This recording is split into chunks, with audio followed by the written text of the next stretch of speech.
Yo guys, it's CFB here, welcome to a new video. Just want to apologise for not uploading for the last 5 days. There's not been really that much news to really catch up on. Chelsea wise, it's been a bit slow, not really much going on. So yeah, sorry that there's been no video recently, but today we've got a few bit of news that might be important. There's two here that's important. You probably read it by the title and the thumbnail. And we'll get into that right now. So yeah, without further ado, before we get into the video, please like and subscribe, hit the bell notification, so you're notified every time I upload. And yeah, let's get straight into this. So I woke up today, and I woke up after a dream. I think, what striker are Chelsea going to go for? I didn't really, but keep it on the low. But today I woke up to some news from Graham Bailey. Not too reliable, but it's reliable around the space. He says this: Chelsea have identified Napoli striker Victor Osimhen as their primary striker target for 2023 summer window. Osimhen has 2 years remaining on his contract, and Napoli are prepared to demand his full value, understood to be in the region of 150 million euros. Oh, God. I mean, he's a world-class striker, do you know what I mean? I think at the moment he's I think he's a top goal scorer in Serie A, if I'm not mistaken. So if we was to go for Osimhen's market value, 150 million euros, that in pounds would be 132.8 million. I haven't just done that from the top of my brain. I've done it from the internet, so you know what I mean. But that's a hell of an amount.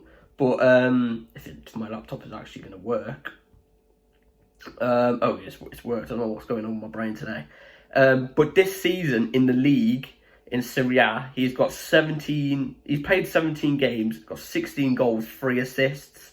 And in the Champions League, he's played 3, scored 1. He's a hell of a striker, you know what I mean? If you've seen some of his goals recently, you understand he's a hell of a player. Definitely he's definitely over 70 million without a question of a doubt. But I don't want to spend 130 odd million for him, do you know what I mean? And that's going to apply for every other club, 130 million for him. And I just don't want to pay that money for Osimhen. He is a great player, and I think he's going to be a great striker. 24, 25, isn't he right now? But I really don't want to pay that type of money for him. He's not a one-season wonder either, I'll tell you right now. Last year in 27 games, he got 14 goals, 2 assists. And then in the 2020/21 season, he played 24, got 10 goals and 3 assists. So he's progressively getting better year on year. I see Osimhen as a Drogba regen. I really do. I see him as a Drogba regen. I think he is ideal as that guy, do you know what I mean? And I think he is a Chelsea fan, as well. I'm not going to lie. I'll put up a photo here of what I have seen on Twitter. But I just don't want to be paying over 100 million for another player, whereas we will be deep in financial fair play. Because we can't hand out those 7 and 8 year contracts anymore. It's only 5 years. Like I said, the maximum I think I'd pay for Osimhen is probably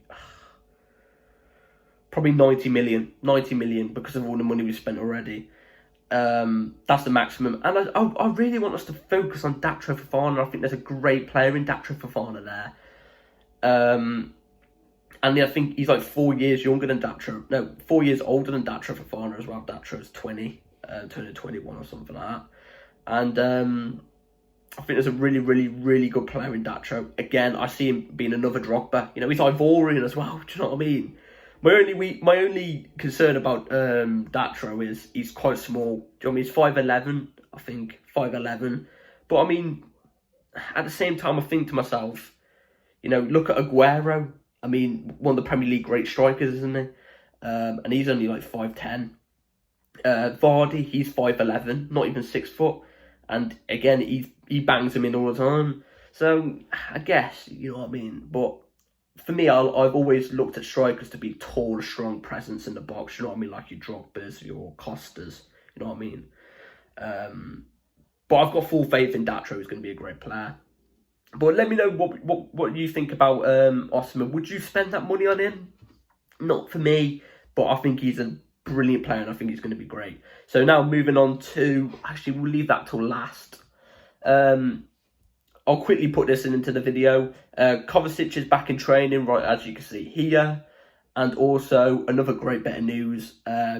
It seems like Zachary is back as well. But somebody says likely to be in light training though. So maybe he'll be back fully by next week. Which is great because I think Zachary has been top for us. Now moving on to this bit from Nazar Kinsella, who hasn't been as reliable recently, but here's a bit of news on João Felix for you. So, João Felix could have a long-term future at Chelsea, but he needs to audition for it. He won't cost as much as 124 million if the Blues want him at the end of the season. Obviously, the prices that are floating about is like over 100 million for him. I don't want us to pay that much for him. Like I said a couple of videos back, if he has a good loan for us overall, then, you know, consider it. But if we're just basing it off that one performance and it ends up being average, I don't want us to go for him if he's being average the whole loan. Only if he's being deep, like top class. And definitely not over 70 million. Don't be paying this money. Like I said, if he has an average loan with us, I'd rather go after Zachariah. But I don't know, because the way the media is concentrating on João Felix at the moment is like it's guaranteed he's going to have a long-term stay. And also, João Felix, I'm not going to lie, all over his social medias, he seems like he really, really, really likes being at Chelsea. And it already seems like he's making a home here, do you know what I mean? At the moment, he's hanging out with Enzo Fernandez. By the way, I hope Enzo Fernandez has learned his English, because he doesn't know it, apparently.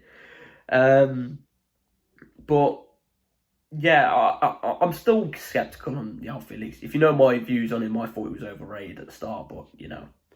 And now moving on to the next part of the video, which I'm personally against. Look what's back. Let me read this to you. So, the European Super League is back. Real Madrid, Barcelona, Juventus understood to have contacted more than 50 clubs in the hope of creating a new European tournament that would replace the UEFA Champions League. Nah, not for me. Barcelona. Let's just go through this. Real Madrid, top club. Really, really rich. Got lots of money. I don't know why they're in this bit. Barcelona, brokies. Let's be real, they're broke. And Juventus, brokies. Yeah, I don't understand why bring it back. You know what I mean? Why bring it back? So, the Madrid Zone said this. So, just in new Super League announced multi-division competition, 60 to 80 teams, no permanent members, minimum 14 games per club per season. Sorry, I've got a bit cough.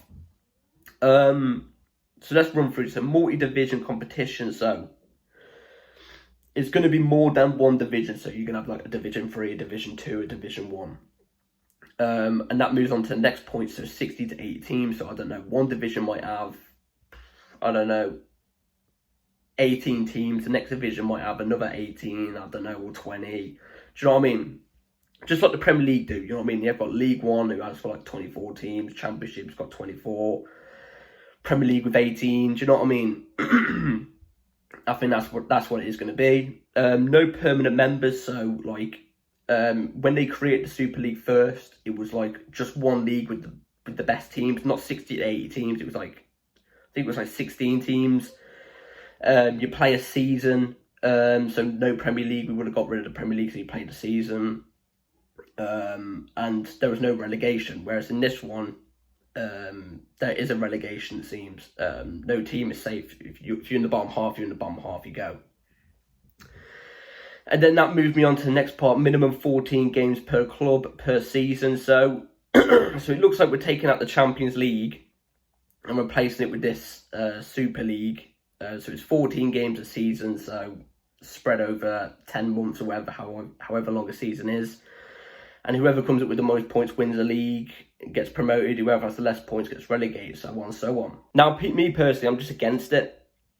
Obviously, if the Super League comes into play, we're keeping the Premier League and the league, so La Liga as well.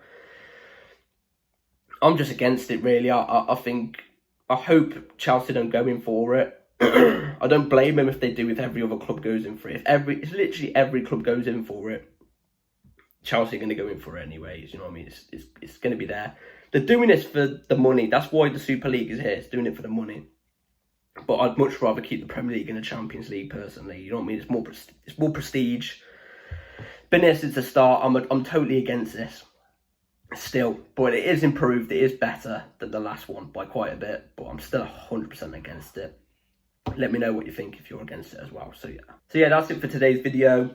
Let me know what you think down below on the Osimhen situation. Would you take him? The Super League, are you against it? Is it better than the last Super League they made? I think so.